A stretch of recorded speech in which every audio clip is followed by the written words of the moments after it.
हाँ, तो सबसे पहले आज हम लोग शुरुआत कर रहे हैं बच्चे लोग, है ना? ऐसे शुरुआत क्या कर रहे हैं कि हम लोगों ने चार्ज पढ़ लिया था। चार्ज जैसे ही पढ़ा तो चार्ज के अकॉर्डिंग कुछ पॉइंट भी हम लोगों ने पढ़े। पॉइंट जैसे ही पढ़ा तो उसके बाद चार्ज की बेसिक प्रॉपर्टीज और चार्ज को मेथड क्या है जिससे हम किसी बॉडी को चार्ज कर सकते हैं, वो हम लोगों ने पढ़ा। ऐसा करने के दौरान अगर किसी ने अपने पाप से वो क्लास छोड़ दिया होगा तो उस पाप को धोने का एक ही उपाय है कि आप हमारे पास मिलेंगे, आप हमसे वीडियोज मांगेंगे, वो वीडियोज आपको हम क्या करेंगे, दे देंगे। ठीक है। अच्छा, दूसरी बात है, अब सवाल है कि आज हम लोग क्या करने वाले हैं। तो आज हम लोग बोर्ड एग्जाम्स के दृष्टिकोण से बात बता रहा हूँ। बहुत ही अच्छा टॉपिक हम लोग डिस्कस करने जा रहे हैं, जिससे बहुत सारे क्वेश्चंस आपको मिलेंगे, लेकिन वो क्वेश्चन की चर्चा तब करेंगे जब इसको पढ़ा चुके होंगे। ठीक है। तो अभी हम लोग सिर्फ इतना कर रहे हैं कि ये टॉपिक क्या कहना चाह रहा है, पहले उसके प्रति समझते हैं, उसका नाम कैसे पढ़ा, वो टॉपिक क्यों आया, तो ये सारी चीजें हम लोग जानते हैं। तो इस टॉपिक का जो नाम है ना बच्चों, उसको हम लोग बोलते हैं,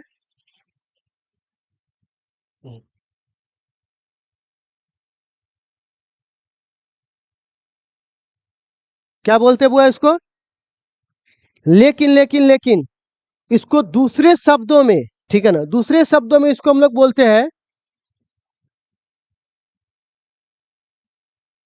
यूनिफॉर्मली चार्ज डिस्ट्रीब्यूशन। कौन सा ब्यूशन? क्या आप लोगों ने, एक मिनट लेट मी कंप्लीट, क्या आप लोग में से कितने लोगों के घर में, ईमानदारी से बताइएगा, राशन कार्ड है, गरीबी रेखा वाला राशन कार्ड? कितने लोग घर में है? एक दो तीन चार। अच्छा ठीक है ना, ठीक। अच्छा, अच्छा, तो गरीबी रेखा वाले राशन कार्ड में कभी आप लोग डीलर के पास जाइएगा। डीलर मतलब वो नहीं जो डीलिंग देता है, डीलर मतलब वो कि जो राशन देता है। ठीक है। तो वैसे लोगों के पास जाइएगा ना, बैठा बैठा बैठना, अच्छा प्रभु, ठीक है ना। तो क्या है, हमको लगा भाग रहा है तू यहाँ से, है ना। तो क्या है कि डिस्ट्रीब्यूशन का मतलब होता है कि जाइएगा तो लिखा होगा राशन प्रणाली वितरण केंद्र। ठीक है ना। वितरण का मतलब होता है डिस्ट्रीब्यूशन, बांट देना। क्या मतलब होता है बुआ? बांट देना। उसको क्या बोलते हैं बुआ? वितरण। तो यहाँ पर भी हम किसको बांटेंगे बुआ? अब सवाल है किस पर बांटेंगे। और यूनिफॉर्मली मतलब सबको क्या, एक जैसा। ठीक है ना, सबको क्या देंगे बुआ? एक जैसा। अब सवाल है कि यूनिफॉर्मली चार्ज डिस्ट्रीब्यूशन क्या होता है और कितने प्रकार के होता है, मैं बस समझाता हूं। अगर चार्ज को पानी समझ लो, और अगर मैं पानी को अगर डालूंगा, तो अगर एक ट्यूब में डालूंगा तो ट्यूब टाइप के हो जाएगा। अगर मैं उसको एक प्लेट छिपा में डालूंगा तो छिपा वाला इससे पकड़ लेगा। और लोटा में डालूंगा तो क्या पानी का अपना कोई शेप है? पानी का शेप किस पे निर्भर करता है? बॉडी पर। उस बॉडी की आकृति कैसी है? तो सेम अगर मैं करंट लगा, तो एक अगर रॉड को ऐसे डालूंगा तो सारा चार्ज रॉड पे डिस्ट्रीब्यूट हो जाएगा। और अगर कोई एल्वेस्टर में सटा देगा तार तो एरिया में फैल जाएगा। और अगर कोई घर में छोड़ देगा तो पूरे घर में फैल जाएगा, तो उसको बोलते हैं वॉल्यूम। तो चार्ज कितने तरफ से हो सकते हैं बच्चे लोग? एक लंबाई पर, एक एरिया पर, और एक, तो बताइए डिस्ट्रीब्यूशन भी कितने प्रकार के होंगे? तीन। और एक जैसा डिस्ट्रीब्यूशन होगा? ठीक है, नहीं होगा, अलग अलग होगा क्या? रॉड को अगर डालोगे तो रॉड को यहाँ से छुओ चाहे यहाँ से छुओ, सेम तरतराओगे। ऐसा है कि यहाँ वाला कम तरतराएगा, यहाँ वाला ज्यादा तरतराएगा। तो डिस्ट्रीब्यूशन क्या है? सब पर एक जैसा है, तो इसका नाम क्या पड़ेगा एक जैसे के लिए?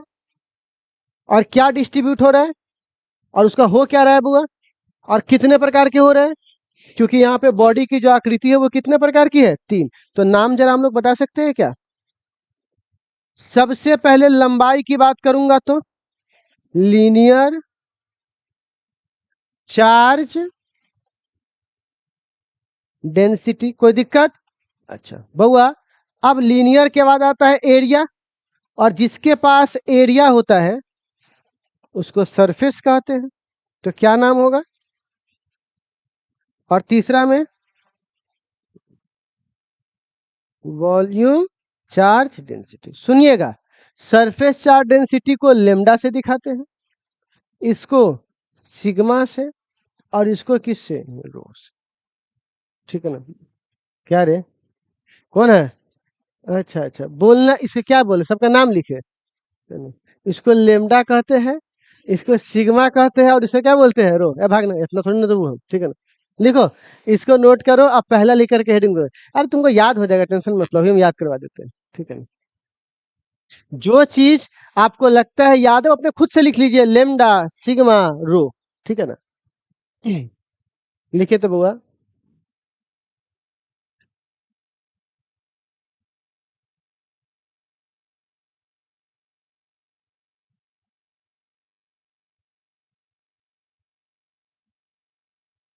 Linear charge density, surface charge density और वॉल्यूम चार्ज डेंसिटी। ठीक है।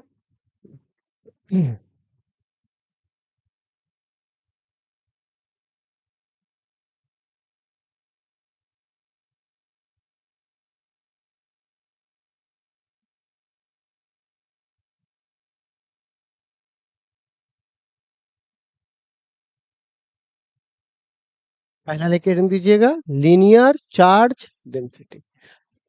हम थोड़ा स्टाइल में लिखेंगे तो आप लोग अपना यहाँ पे लिख लिया ना, इससे देखिएगा, ठीक है।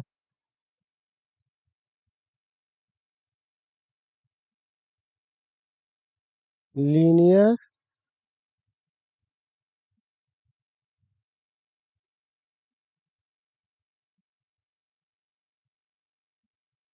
यहाँ लिखल है, एक्टिंग करवे तो सब ना लिखल है। गरीब लोग यहाँ से लिखो। इसको क्या बोलते हैं बुआ? लेमडा। लिख लेना बगल में रहे, लेमडा। ठीक है, चलिए। अब सवाल है, लीनियर चार्ज डेंसिटी आखिर क्या होता है? ठीक है, तो इस चीज का हम लोग आंसर करेंगे थोड़ा कॉन्सेप्चुअल। ठीक है, ठीक है, इस चीज का आंसर करते थोड़ा कॉन्सेप्चुअल। देखो होता क्या है, सबसे पहले आप एक रॉड लीजिए। क्या लीजिए बुआ? रॉड। इस रॉड की जो लंबाई होगी, तो इस रॉड की लंबाई कितनी मानी जाएगी? रॉड की कितनी लंबाई होगी? एल। और किसी ने इस पर चार्ज दिया, क्या दिया बुआ? तो ये जो चार्ज कितना दिया गया इस पर? क्यों?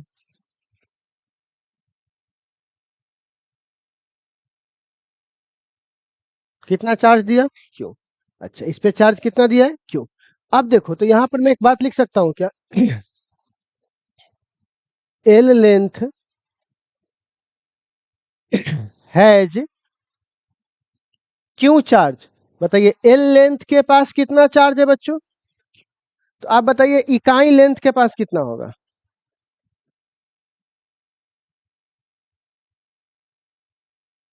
होगा? ये नीचे नहीं आ जाएगा? ठीक है। अब सवाल है, ये है क्या, कहना क्या चाह रहा है? देखिए, मैंने आपसे एक सवाल छुपाया था। सवाल क्या था? चार्ज डेंसिटी क्यों पढ़ते हैं? इस कहानी को मैंने जानबूझकर छुपाया था क्योंकि मैं यहाँ पे उसको खोलना चाह रहा था। अब एक सवाल पूछो, अब इसकी जरूरत क्यों पड़ी, कहाँ पे इसको पढ़ाया जाता है, क्यों पढ़ाया जाता है, मैं सब बताता हूँ, पहले एक करके समझ लो। अब सपोज करो कि कोई एक आदमी गया खरीदने, या टाइल्स खरीदने गया। एक आदमी का टाइल्स की दुकान है, और उसने पूछा कि भैया आप टाइल्स जो है वो हमको लेना है। तो बोले कितना लेना है? तो बोलती पता नहीं, हम बहुत बड़ा घर बना रहे हैं, बहुत बड़ा बहुत बड़ा, ठीक है ना, उसमें हमको टाइल्स लगवाना है, कितना रुपया लगेगा? बोला, कैसे आप बात कर रहे हैं, जब तक बताइएगा नहीं कितना टाइल्स लेना, हम कैसे बताएं? तो उसका बाप लड़ गया उससे कि भाग जो यहाँ से, दुकान पर आइए ना दोबारा, ठीक है। तो वो लगा यहीं फाड़ दो मार के, है ना। दोनों को लड़ रहा है, तो उसका बेटवा आया तो कहता है क्या हुआ है, क्या हुआ है पिताजी? तो देखो ये आदमी पागल आदमी अगर है कि टाइल्स चाहिए कितना रुपए में, हम कैसे बताए कितना रुपए में? बोलते सुनिए, झगड़ा मत कीजिए। वो कहता है एक वो टाइल्स के पूरा जो डब्बा हो वो 100 रुपए में पड़ता, अब बाकी तोरा जितना लगावे के हो से तू ले ली है, ठीक है। आप बताइए, उसने यहाँ पे समझदारी वाला क्या दिखाया काम? कि एक का बता दिया और जितना बोलेगा उतना का। आ रहा है बात समझ में? तो एक का बताना क्यों जरूरी पड़ गया? क्योंकि हमको उसके साइज का अंदाजा नहीं था, इसीलिए एक का बताने के हिसाब से जितना बोलेगा उतना निकाल लेंगे। तो आप बताइए, जब अनंत तार होगा, कौन सा तार होगा? तो अनंत तार होगा, तो अनंत तार पर जब कोई हमको लाइन वाइन देना होगा, तो वहां पर हम पूरा चार्ज देंगे कि वहां पर ये लिखेंगे? ये लिखेंगे, क्योंकि ये कितना का वैल्यू दे रहा है? एक का। यहां से लेकर अनंत, एनसीईआरटी में भी ये सवाल है, देखिएगा। क्योंकि जब तक आप कॉन्सेप्चुअल चीजों को नहीं समझिएगा, आपको चीजें अच्छे से पढ़ने नहीं पड़ेगा। एनसीईआरटी में जो क्वेश्चन है उसमें चार्ज न दे करके लीनियर चार्ज डेंसिटी लिखा हुआ है, ठीक है।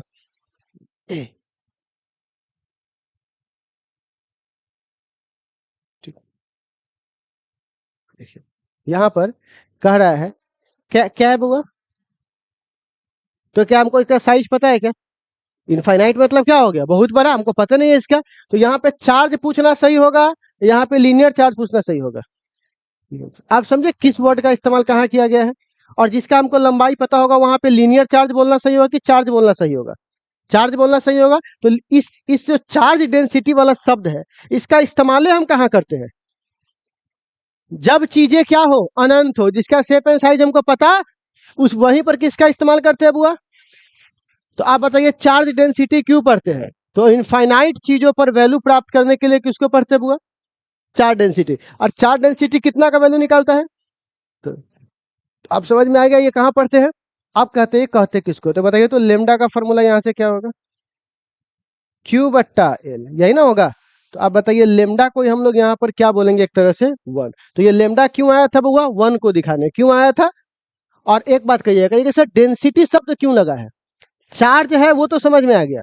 डेंसिटी शब्द इसलिए लगा होता है कि घनत्व, आपने पढ़ा होगा, जिस चीज का भी भागा वॉल्यूम के साथ होता है, आयतन, द्रव्यमान बट्टा आयतन, तो जहां भी आयतन, लंबाई, चौड़ाई, ऊंचाई, मोटाई कुछ भी लगा होगा, तो वहां पे कौन सा शब्द आएगा बाबा? तो डेंसिटी शब्द क्यों आया, समझ में आ गया? तो डेंसिटी क्यों लगा? क्योंकि यहाँ पर लंबाई लगा हुआ है। ठीक, तो लेमडा बराबर क्या फॉर्मूला होगा? अच्छा, अब सवाल है, ये स्केलर है कि वेक्टर? कौन सा क्वांटिटी है? अच्छा, दूसरा, इसका कौन सा यूनिट? तो आप बताइए इसका ऐसा यूनिट क्या होगा? चार्ज का। और लंबाई का? मीटर। अच्छा, इसका डायमेंशन क्या होगा?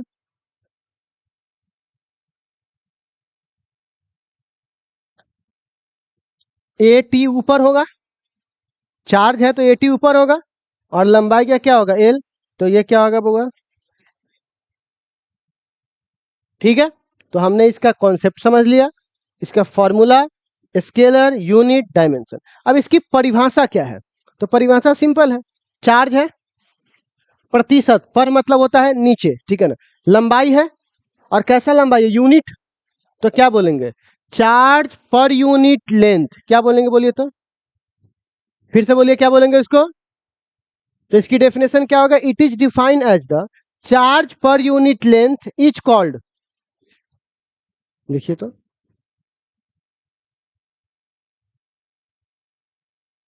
लिखिएगा, it is defined as the,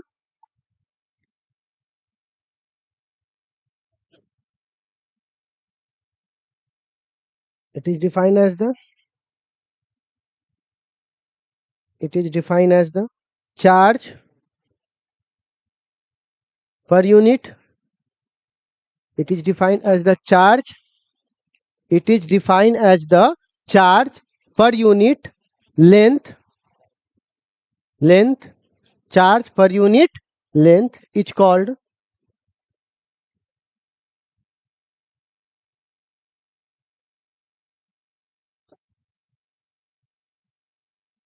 linear charge density, it's called linear charge density। ठीक है, अच्छा, अब आपको लिखना है it is denoted by lambda.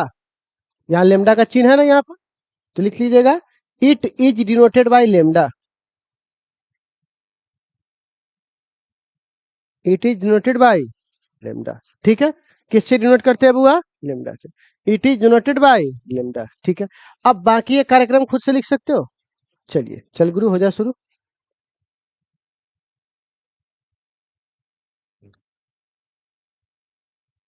Narayan Narayan.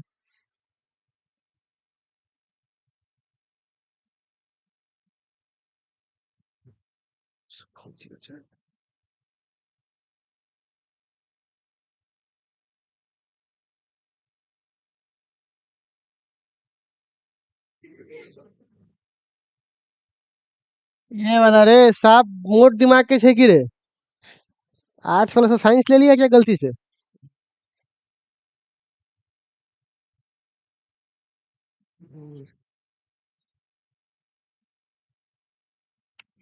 E mic उसके लिए है रे, अकल के भैंस, बोलते रहे उसके लिए है, ई माइक उसके लिए नहीं है। Nonsense.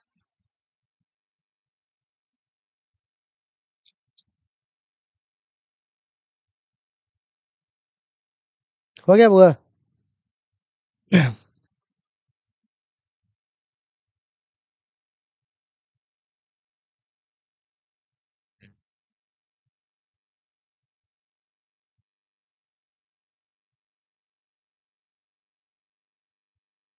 Charge, linear charge density.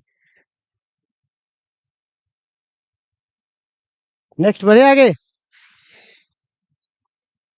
तब तक नाम लिख लेते हैं खाली।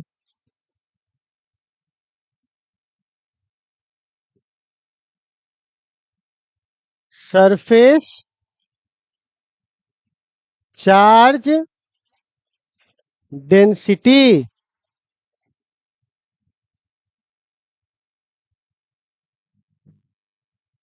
कौन है बउआ? Surface charge density. अच्छा, ये सरफेस चार्ज डेंसिटी का बिल्कुल कॉन्सेप्ट पहले वाले की तरह ही है। अगर एक बार आप कॉन्सेप्ट समझ लीजिएगा तो बाकी सारा काम आप लोग खुद से कर सकते हैं। बताता हूं कैसे। सरफेस के लिए एरिया चाहिए, क्या चाहिए? एरिया। तो अब इसके पास लंबाई भी है, चौड़ाई भी है, तो अब एरिया आ गया। और तुम जो चार्ज दोगे वो चार्ज कहां फैलेगा?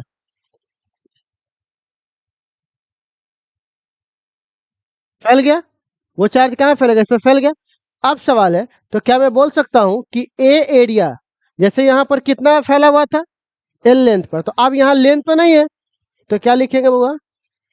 ए एरिया हैज कितना चार्ज? क्यों चार्ज? तो हमको कितना पे निकालना चाहिए? 1 लिखेंगे। तो ए कहां चलाएगा? चलाएगा। अच्छा, तो इसको डिनोट किससे करते हैं? सिग्मा से। तो सिग्मा का फॉर्मूला यहाँ पर क्या हो जाएगा? Q by. अच्छा, ये स्केलर है कि वेक्टर है? तो ये भी क्या है बउआ? ये स्केलर क्वांटिटी है। अच्छा, इसका कौन सा यूनिट? तो चार्ज ऊपर है, तो बताइए चार्ज का कूलम, एरिया का कूलम, ऊपर जाएगा तो -2 भी लिख सकते हो, ठीक है। अच्छा, अगला है बउआ डायमेंशन। क्या बोलेंगे बउआ? तो बताइए तो बउआ, 80 होगा, डायमेंशन क्या होगा? 80, ऊपर का चार्ज का, और एरिया का होता है एल का स्क्वायर। ये क्या हो जाएगा? ए टी एल के पावर -2। अब बताइए इसकी परिभाषा कैसे बनाएंगे? जो परिभाषा आपने पहले लिखा था, क्या लिखा था बउआ? It is defined as the charge per unit length. अब लेंथ की जगह क्या होगा? तो फिर से बोलो क्या होगा इसका? It is defined as the charge per unit area is called. और डिनोट किससे करते हैं बुआ? सिग्मा से। तो लिखो तो, it is defined as the, it is defined as the, it is defined as the charge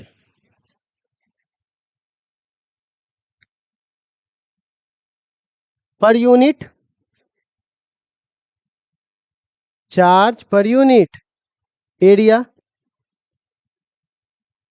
it is defined as the charge per unit area is called, it's called क्या कहलाएगा बुआ?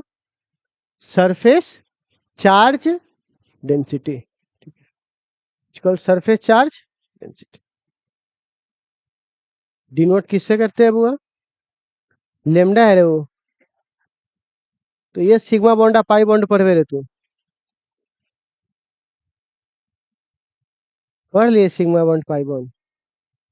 कौन मजबूत होता है? क्या है? क्या है?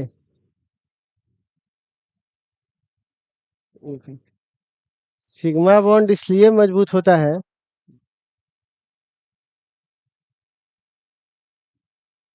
ऐसे बनता है, ठीक है। तो कोई चीज ऐसे रहता है ना, तो अगर आप खींचोगे इसे तो वापस आने की चांसेस ज्यादा है, ठीक है। और जब साइड साइड रहता है ना, ठीक है, तो एक बार अगर खींच आ गया, एक बार ऐसे खींच आ गया, तो बीच का बॉन्ड जल्दी टूट जाता है, ठीक है। इसीलिए ज्यादा मजबूत होता है, एक कम मजबूत होता है। नॉनसेंस। ठीक है, चलो। तो इसको क्या बोलते हैं बुआ? सिग्मा। ठीक है, आगे बढ़े बच्चे लोग। ठीक है,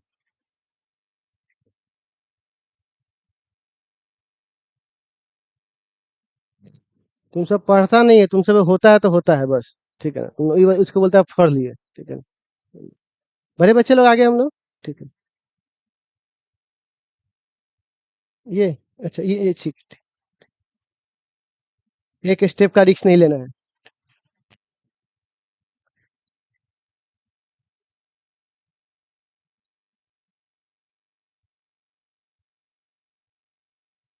क्या हम लोग बढ़ सकते हैं आगे बच्चों?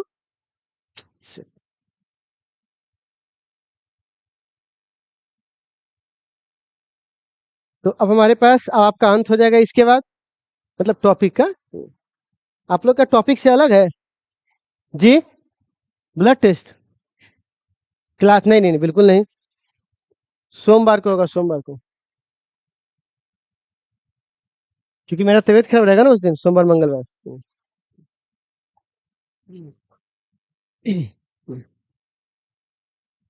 छुट्टी नहीं होगा, है ना। आगे बढ़ो बच्चे लोग। तो तीसरा नंबर है हमारे पास,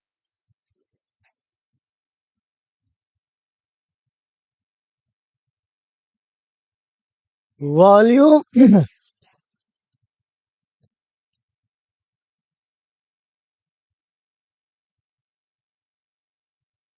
जिसको किससे डिनोट करते हैं बुआ? रो से।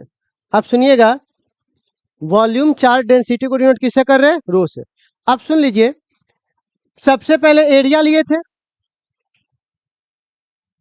आप क्या लेना चाहिए बुआ? वॉल्यूम। तो बताइए इस बॉक्स की वॉल्यूम कितनी होगी जिसमें हमने चार्ज को डाला? तो चार्ज इसमें जाकर फैल जाएगा चारों ओर। तो कितना चार्ज आया? कितना चार्ज आया? क्यों? तो आप बताइए तो बुआ। अब इसको क्या लिखेंगे? पहले ए एरिया में क्यों चार्ज था, अब क्या लिखूंगा? वी वॉल्यूम हैज क्यों चार्ज। अब बताइए इकाई में कितना होगा?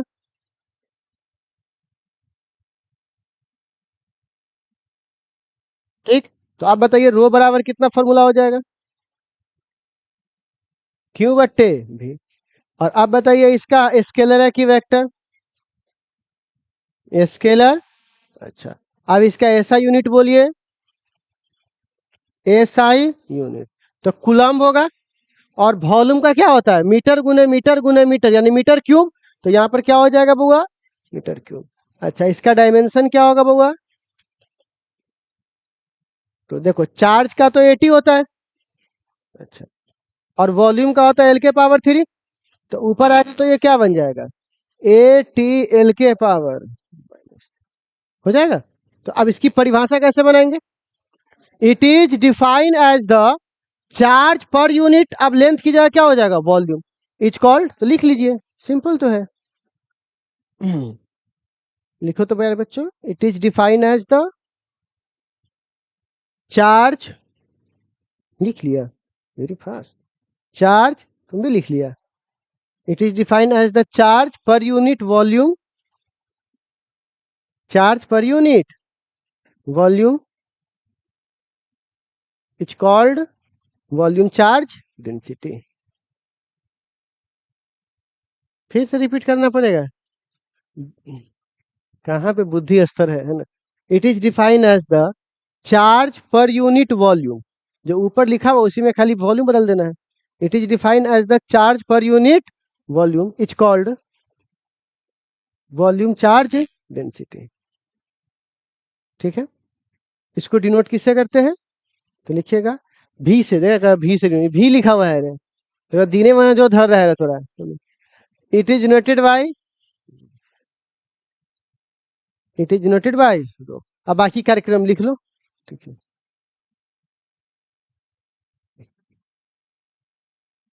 ठीक। जी, लिखिए। फॉर्मूला नहीं लिखे?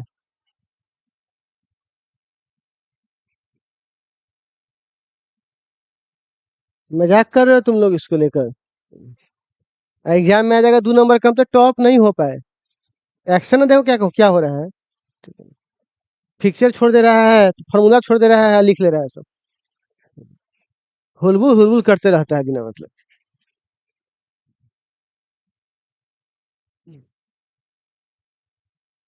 बढ़े आगे बच्चे लोग। ठीक।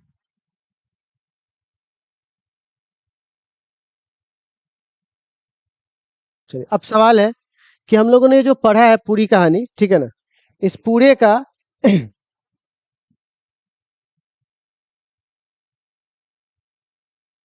हम्म, हम्म।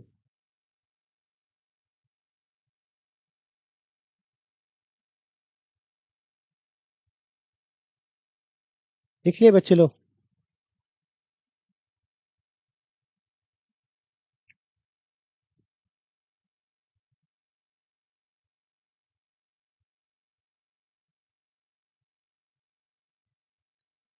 देखिए, हम लोगों ने तीन तरह का पढ़ा, एक लीनियर, एक सरफेस, एक वॉल्यूम, ठीक है ना? जो आपके सामने यहाँ है। कोई अगर बंदा एक भी याद करेगा तो वो तीनों का आराम से लिख सकता है, ठीक है ना? तो क्योंकि तुम लोग पहले अच्छे बैच थे, पर अब बकलोल बैच होगा, इसलिए हमको इतना लिखवाना पड़ा है। बाकी सारी बैचेज में इतना नहीं करना पड़ा था। एक बार बोल दिए थे परिभाषा और मतलब सब खुद से लिख करके वो रेडी हो गया था। लेकिन आप लोग हो रहे थे कि बकलोल बैच धीरे धीरे बन रहे हो, ठीक है ना? तो उसका हम क्या बात कर सकते हैं। तो बाकी देखिएगा, इसमें क्या है कि अगर आपको एक बार बता दिया जाए कि लीनियर चार्ज डेंसिटी क्या है, तो चार्ज पर यूनिट लेंथ, खाली लेंथ लगा। इसमें क्या लगेगा? एरिया। इसमें क्या लगेगा? वॉल्यूम। बाकी तो कोई जरूरत नहीं है, बाकी सब अपने से हो जाएगा। तो अब क्या है बच्चे लोग, ये तीनों हमारे पास ऑलरेडी यहाँ पर हो गया। अब ये देखना है कि इस पे क्वेश्चन कैसे आते हैं, ठीक है? तो आप एक बात बताइए, सिग्मा है तो सिग्मा बराबर क्या फॉर्मूला है? अब ये एरिया, वो तो शेप पे डिपेंड करेगा। अलग अलग शेप रहेगा तो फॉर्मूला अलग अलग होगा। जैसे अगर मान के चलिए वर्ग रहेगा, स्क्वायर, तो क्या देंगे? वर्ग का आप बताइए, आप लोग को वर्ग का एरिया नहीं पता है कि भुजा का स्क्वायर होता है, तो आपसे बड़ा क्या बेवकूफी वाला बात होगा, बताइए। क्या होगा बुआ उसका? भुजा का स्क्वायर। अच्छा, अगर मैं आपसे पूछूंगा सर्कल का एरिया और एक स्फेयर का एरिया, सरफेस एरिया, तो अगर मैं यहाँ पे चाहूँ स्फेयर लिखूंगा तो 4 पाई क्या लिख सकता हूँ बुआ? R square. तो यहाँ पर ये हो सकता है। अच्छा, इसमें से बताइए तो कितना चीज सिग्मा बराबर हमने क्या लिखा? क्यू बट्टा। तो आप बताइए, इसमें कितना चीज अननोन है? एक तो सिग्मा अननोन है जिसको हमको पता लगा सकते हैं, और एक कौन? और पाई का मान, वो तो सबको पता होता है, 22/7 या 3.14। और आर का मान देना पड़ेगा। तो इसमें से कितना अननोन है? 3। सिग्मा, क्यू और आर। और अगर तुमको वैल्यू निकालना है तो कितना का मान देना पड़ेगा? एक का निकाल लीजिएगा आप लोग। सेम यही क्वेश्चन आपको जो है एनसीईआरटी में जरा देखिएगा, क्वेश्चन है एक कैसा है बउआ। तो यूनिफॉर्म बोल दिया तो हम लगा सकते हैं डेंसिटी वाली कहानी। अच्छा, क्या है बउआ? चार्ज। और क्या है? और क्या है? तो बताइए स्फेयर का एरिया कितना होता है? 4 पाई आर का स्क्वायर। तो अगर आर मिल जाएगा तो तुम इसका एरिया नहीं निकाल सकते हो? अब देखो ये क्या दिया हुआ, तो डायमीटर का आधा क्या होता है? रेडियस। तो एक तरह से आपको रेडियस नहीं दे दिया, कितना दे दिया? 2.4 का आधा हो जाएगा। अब देखो, और देखो तो हैच क्या दिया हुआ है? कितना? मतलब एक तरह से आपको सिग्मा दे दिया, कितना? 80। और माइक्रो का मान लिख दे, बोलिए तो हमने क्या किया यहाँ पे? हम लोग को पता चल गया सिग्मा, पता चल गया, और क्या पता चल गया बुआ? रेडियस। अच्छा, ये रेडियस का वैल्यू अगर हम इसमें डालेंगे तो एरिया नहीं निकल जाएगा हम लोगों का? तो हमको एक तरह से सिग्मा भी पता है और एक तरह से क्या पता है? एरिया भी पता है ना? अब हमको क्या निकालना है बुआ यहाँ पर ए नंबर में? सिर्फ क्या निकालना है? अब आप बताइए सिग्मा का फॉर्मूला क्या होता है? क्यों भाई? तो क्यों बराबर क्या होगा? होगा। अच्छा, आप बताइए सिग्मा और एरिया को बोलते हैं ना 4 पाई, तो आपका क्यों नहीं निकल जाएगा? और सिग्मा का मान क्वेश्चन में दिया हुआ है, बोलिए दिया हुआ है। अच्छा, 4 का मान तो आपको देने की जरूरत नहीं है। अच्छा, पाई का मान और आर का मान कहाँ है यहाँ पर? तो आप बताइए कि हम यहाँ से क्यू का मान नहीं निकाल सकते इस क्वेश्चन का? बोलिए। तो एनसीईआरटी हम इसलिए आपसे बनवा देते हैं, क्योंकि मेरी बात फिर से सुनिएगा, अगर कोई भी आदमी तीन चीजों से बिहार बोर्ड में डरता है, कितने चीजों से? तीन। सबसे पहला ऑब्जेक्टिव से डरता है कि भैया ऑब्जेक्टिव आएगा तो क्या करेंगे। दूसरा डरता है सब्जेक्टिव से, 2 नंबरी और 5 नंबरी। और तीसरा सबसे अधिक डरता है कि कहीं न्यूमेरिकल ना आ जाए। ठीक है, सबसे अधिक इसी बात का फिजिक्स और केमिस्ट्री में डर रहता है। और उस डर को मिटाना है तो एक ही तरीका है, आप एनसीईआरटी के बस इतना, इसमें कोई ज्यादा हार्ड तो बात ही नहीं है, इतना आप कर लोगे ना एनसीईआरटी के क्वेश्चन, आपको डरने की कहीं कोई जरूरत नहीं है। ठीक है, तो ये आपको एनसीईआरटी आपका न्यूमेरिकल के लिए डर क्या करेगा, दूर कर देगा। अब रह गई बात ऑब्जेक्टिव, तो ऑब्जेक्टिव इतना थर्ड क्लास पूछता है बिहार बोर्ड, जिसका कोई हम आपको क्या हिसाब किताब बताए, ठीक है ना, इतना थर्ड क्लास है। 1.22 नंबर क्वेश्चन के लिए हम लोग जगह छोड़ देंगे, ठीक है ना। तो देखिएगा इस पे है 12th में बोर्ड एग्जाम वाला असाइनमेंट आप लोग निकालिएगा, है ना। देखिए, चलो मैं आपको कुछ दिखाता हूँ, थोड़ा ध्यान से देखिएगा, मैं दिखाता हूँ। 11 नंबर पेज निकालिएगा, चलिए। और आप लोग ईमानदारी से सिर्फ बोर्ड एग्जाम के दृष्टिकोण से हम आपको तैयार कर पाए कि नहीं, वो अभी पता चल जाएगा। दूसरा नंबर सवाल का आंसर बिना देखे दीजिए, ठीक है ना। 2021 में पूछा हुआ है सरफेस चार्ज डेंसिटी का फॉर्मूला क्या है इसमें से, तो टोटल चार्ज बटे, तो हमारा सी नंबर ऑप्शन हो गया। तो हमारा दूसरा कौन सा ऑप्शन हो जाएगा, क्या हमको 5वां नंबर क्वेश्चन का आंसर मिल सकता है, 2019 से पूछा हुआ है। सरफेस चार्ज डेंसिटी का ऐसा यूनिट क्या है, कूलम बट्टा, कोई दिक्कत। उसके बाद अब आता है क्वेश्चन, सरफेस चार्ज डेंसिटी का फॉर्मूला क्या है 2022, सिग्मा बराबर क्या फॉर्मूला है, क्या है बउआ। अच्छा, 2024 में पूछा लीनियर चार्ज डेंसिटी का ऐसा ही मात्रक।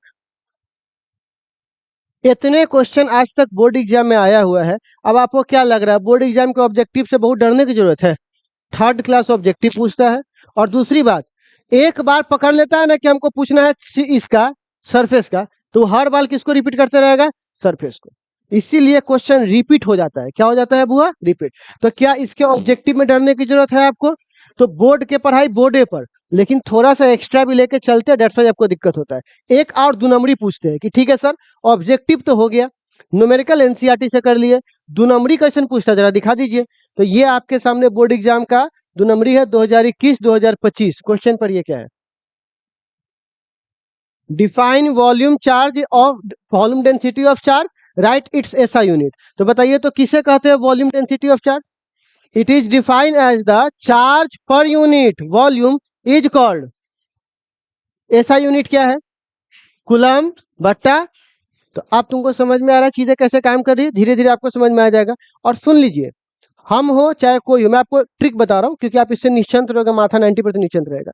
अभी हमारा फोकस कहाँ होना चाहिए, ऑब्जेक्टिव बनाने पर और न्यूमेरिकल बनाने पर, ठीक है।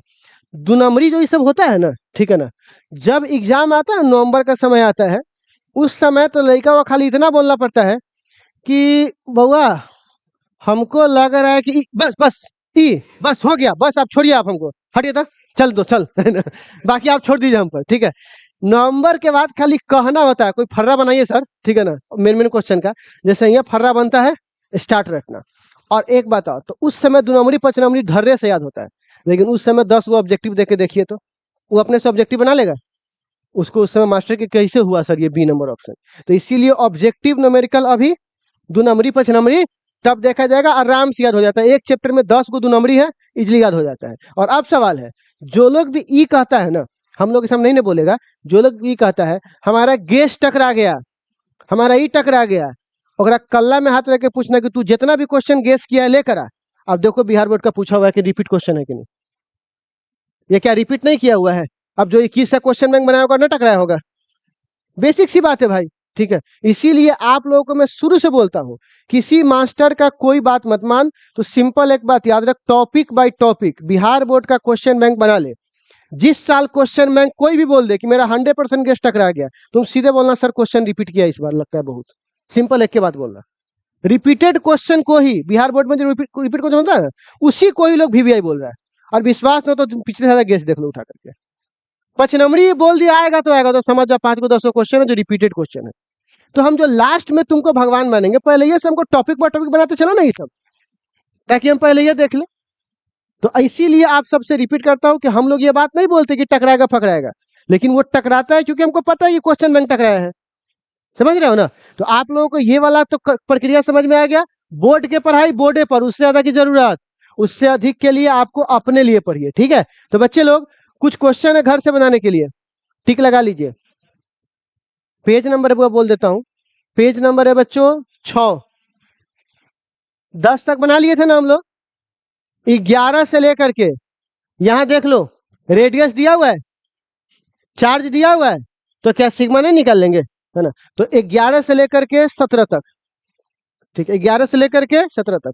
अच्छा, कुछ ऐसे भी बच्चे हैं इसमें जो मेरी क्लास लेट से ज्वाइन किए या मेरे यहाँ 11th नहीं पढ़े थे, उसमें से कई बच्चों को ये सवाल आ रहा है कि सर हमसे न्यूमेरिकल नहीं बनता। हालांकि जो बच्चे बना रहे हैं उसको पता होगा बहुत ईजी है, ठीक है ना, लेकिन फिर भी किसको हैबिट नहीं है, तो इस हैबिट को बनाने के लिए हम लोग सोमवार से मंगलवार से शाम को एक क्लास रखेंगे 15-20 दिन का, जिसमें आपको न्यूमेरिकल बना के हाथ पकड़ पकड़ बनवा देंगे, ठीक है बच्चे लोग। तो चलिए सोमवार से, ठीक है ना, तब तक के लिए कल आना है आप लोगों को, ठीक है ना।